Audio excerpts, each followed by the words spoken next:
रंजना बेटी, जी दादाजी। मैं गांव की तरफ जा रहा हूँ। तुझे कुछ चाहिए तो बता, मैं लेता आऊंगा।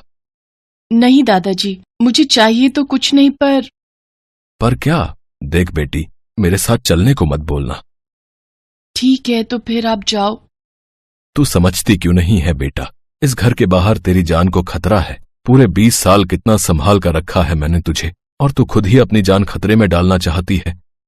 योगी बाबा ये बात कहकर गुस्से में वहां से चले गए और बेचारी रंजना दुखी मन के साथ फिर से खाना बनाने में लग गई। रंजना के माँ बाप नहीं थे तो वो अपने दादा के साथ इस वीरान पहाड़ी पर रहती थी। रंजना ने अपने दादा के अलावा कभी किसी इंसान का चेहरा तक नहीं देखा था, क्योंकि उसके दादा यानी योगी बाबा उसे कभी घर से बाहर नहीं निकलने देते थे। घर में इस्तेमाल होने वाला दूसरा सामान लेने के लिए भी योगी बाबा अकेले ही पास के गांव में जाया करते थे। रंजना की बहुत जिद करने पर भी वो कभी भी रंजना को अपने साथ लेकर बाहर नहीं गए, और गांव का भी कोई आदमी उस पहाड़ी पर आने की हिम्मत नहीं करता था। गांव में सभी योगी बाबा का बड़ा आदर करते थे। फिर उसी दिन, राम राम योगी बाबा, कैसे हैं? मैं ठीक हूँ हरिया। गांव में सब कैसे हैं? हम सब भी ठीक है बाबा। बताइए क्या क्या सामान बांध दूं? ये पर्ची है हरिया, जो भी सामान लिखा है वो सब दे दो। अरे ये लिखाई, ये तो आपकी लगी नहीं रही। इस बार सामान की पर्ची रंजना ने बनाई है, बड़ी हो गई है, पढ़ना लिखना भी सीख गई है अब। रंजना का नाम सुनते ही वहां मौजूद सभी लोग सकपका गए। हरिया भी चुपचाप पर्ची में लिखा सामान बांधने लगा। उधर पहाड़ी पर रंजना अपने कपड़े सुखा रही थी कि तभी पहाड़ी के नीचे की तरफ नदी के पास उसे काफी दूर एक टेंट नजर आया। उस टेंट को देखकर वो हैरान रह गई, क्योंकि इससे पहले कभी कोई इंसान पहाड़ी के इतने पास नहीं आया था किसी दूसरे इंसान से मिलने। पहाड़ों की भी अपनी ही खूबसूरती है, क्यों राम प्रकाश? जी साहब, आपने सही कहा। पूरी दुनिया एक तरफ और पहाड़ों की ये शांति और खूबसूरती एक तरफ, सुकून आ जाता है कसम से। टेंट से निकले शख्स का नाम था मेजर कुणाल। लंबा कद और बेहद हैंडसम पर्सनैलिटी वाले कुणाल पर आर्मी की वर्दी खूब फब रही थी। रंजना पेड़ के पीछे से छुपी हुई बस कुणाल को देखे ही जा रही थी, लेकिन तभी उसके पैरों से पत्तों के दबने की आवाज आई तो कुणाल ने पलक झपकते ही पेड़ की तरफ अपनी गन तान कर अपनी पोजीशन ले ली। हवलदार राम प्रकाश भी अपनी राइफल लेकर तैनात हो चुका था। साहब, कोई है वहां? जो भी पेड़ के पीछे छिपा है, हाथ ऊपर करके सामने आ जाओ, वरना जान से जाओगे। कुणाल की रौबीली आवाज सुनकर रंजना घबरा गई और दोनों हाथ ऊपर करके कुणाल के सामने आ गई। जैसे ही कुणाल ने रंजना को देखा तो वो भी बस उसे देखता ही रह गया। बेहद खूबसूरत रंजना सादे कपड़ों में भी किसी अप्सरा से कम नहीं लग रही थी। कुणाल उसे देखता रहा और बस देखता ही रहा। तभी राम प्रकाश ने उससे कहा, साहब ये तो कोई गांव की छोरी है। हाँ राम प्रकाश, इनसे कोई खतरा नहीं। आप हाथ नीचे कर लीजिए और बताइए कि आप यहाँ क्या कर रही हैं। मैं पता नहीं, मेरा मतलब है मैं यहीं ऊपर पहाड़ी पर रहती हूँ। आप लोगों का टेंट देखा तो इधर चली आई। है? इधर चली आई मतलब यहाँ क्या शरबत बट रहा है? राम प्रकाश, सॉरी साहब जी। हाँ तो रंजना जी, एक बार फिर से बताइए, कहाँ है आपका घर? जी वो उस पहाड़ी पर। लेकिन एक मिनट, आपको मेरा नाम कैसे पता? अभी आप ही ने बताया कि आपका नाम रंजना है। नहीं, मैंने तो अपना नाम नहीं बताया आपको अभी तक। हाँ साहब जी, सही बोल रही है ये। एक मिनट, चुप हो जाओ राम प्रकाश। हाँ तो आप बता रही थी कि आप कहाँ रहती हैं? जी मैं ऊपर पहाड़ी पर अपने दादाजी के साथ रहती हूँ। वहाँ क्या कोई गांव है? रंजना को अचानक लगा कि किसी अजनबी को अपने बारे में इतनी बातें बताना ठीक नहीं, तो वो फौरन मुड़ी और सीधे पहाड़ी की तरफ भाग गई। उसे जाते देख राम प्रकाश बोला, सर, ये अगर कोई जासूस हुई तो? भरोसा रखो राम प्रकाश, मैं जान गया हूं इसे, इससे कोई खतरा नहीं, बल्कि ये बेचारी तो खुद खतरे में है। उस रात कुणाल और रंजना एक दूसरे के बारे में ही सोचते रहे। रंजना को कुणाल से पहली ही नजर में प्यार हो गया था। फिर अगले ही दिन कुणाल पहाड़ी के ऊपर रंजना के घर तक पहुंच गया।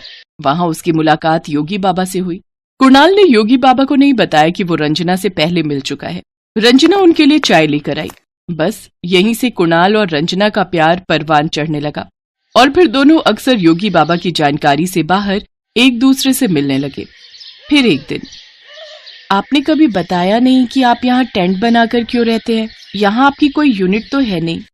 मैं एक कमांडो हूँ और यहाँ एक खास मिशन पर हूँ।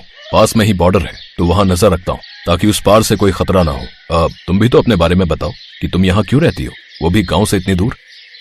कुणाल की बात सुनकर रंजना ने गहरी सांस लेते हुए कहा, असल में मैं श्रापित हूँ। पहले मेरे बाबा मेरे माँ बाप के साथ गांव में ही रहते थे, पर जब मैं पैदा हुई तो उस दिन बहुत तेज बारिश हुई और फिर एक आकाशवाणी हुई कि मेरे पैदा होते ही गांव में अपशगुन शुरू हो जाएंगे। गांव वालों ने घबराकर मेरे दादाजी से विनती की कि वो मुझे लेकर गांव से चले जाएं।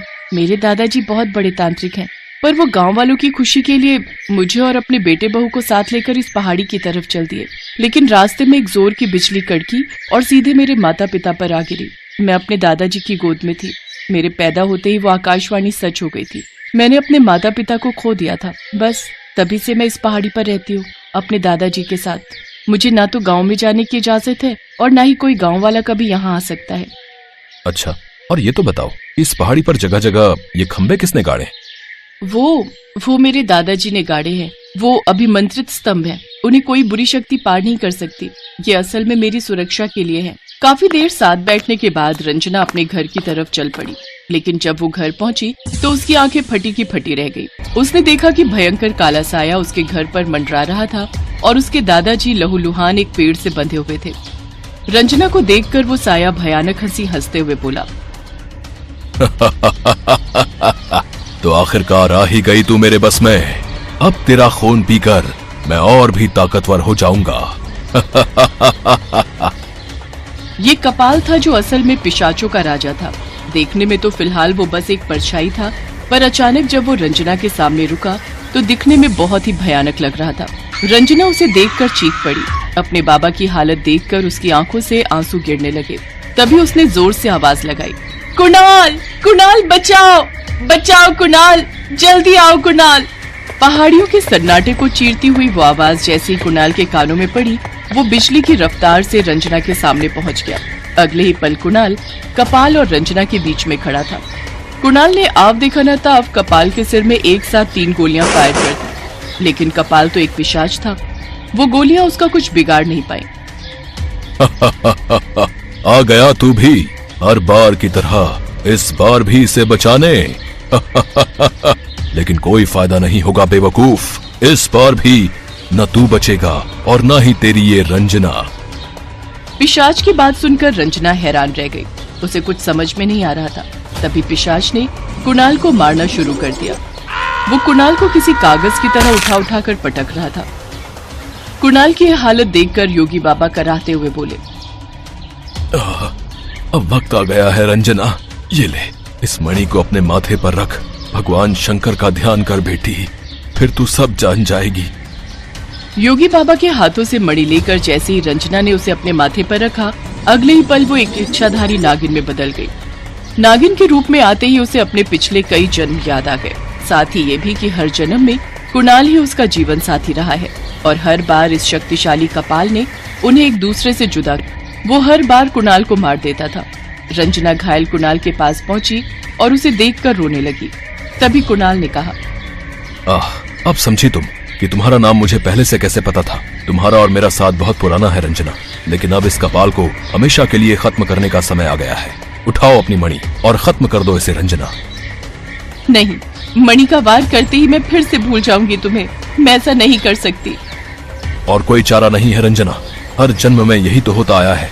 इस बार भी हमें इस धरती के लोगों को कपाल के कहर से बचाने के लिए अपना प्यार कुर्बान करना ही पड़ेगा। रंजना ने रोते हुए मणि से वार किया और फिर एक तेज धमाके के साथ कपाल मारा गया। दूसरी तरफ घाव गहरा होने की वजह से कुणाल भी दम तोड़ चुका था। उधर योगी बाबा भी मणि के प्रयोग को नहीं झेल पाए। अगले ही पल जब रंजना ने आंखें खोली तो वो हैरान रह गई। उसके पास 2 लाशें पड़ी थी जिन्हें वो पहचानती नहीं थी। वो उठकर जंगल की ओर चल पड़ी, तन्हाई में अपनी जिंदगी गुजारने। वो भले ही कुणाल को भूल गई थी, लेकिन उसके प्यार का एहसास और उससे एक बार फिर मिलने की चाहत कहीं न कहीं अब भी उसके अंदर जिंदा थी।